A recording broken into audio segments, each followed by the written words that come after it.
Hello, welcome to my channel Monaj art. तर आज आपण फॅब्रिक पेंटिंग शिकणार आहोत. तर फॅब्रिक पेंटिंगमध्ये कुठकुठलं साहित्य लागतं हे आपण आज बघणार आहोत. बेसिक टू ॲडव्हान्स क्लास आपण शिकणार आहोत. त्यामध्ये आपण आधी कलरचे शेड कसे बनवायचे हे शिकणार आहोत.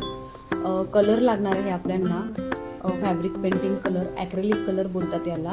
त्यानंतर व्हाईट कपडा लागणार आहोत. हे लायनर आहे. हे सुट्टे कलर घेतले होते मी, तर सुट्टे कलर पण आपल्याला जसं हवं असेल तसं लागणार आहेत.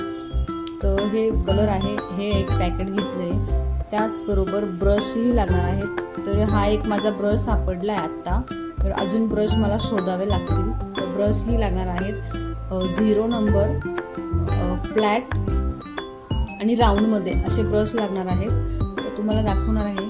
आणि ही व्हाईट कलरची पेन्सिल आहे ड्रॉ करण्यासाठी. तर आपल्याला ही व्हाईट कलरची पेन्सिलही लागणार आहे. आणि ही रिंग लागणार आहे. तर ही रिंग आहे, ही मोठी रिंग आहे माझी 18 इंचची. तर तुमच्याकडे छोटी असेल तरी चालेल. तर फॅब्रिक पेंटिंगचं ह्या ज्या आहे वस्तू एवढ्या ह्या लागणार आहेत.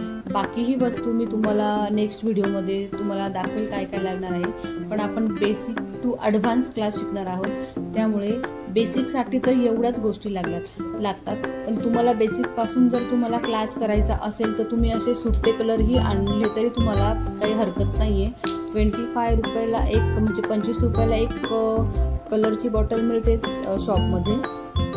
जशी घेतली आपण तशी मिळते. आणि हा पण आपल्याला परवडतो. त्यामध्ये भरपूर सारे कलर येतात आणि सुट्टे घेतले तरीही आपल्याला परवडतात. बाकी हे लायनर आहे, याच्यामध्ये पण भरपूर शेड्स आहेत. आणि व्हाईट कपडा लागेल. बस एवढंच साहित्य लागतं आपल्याला.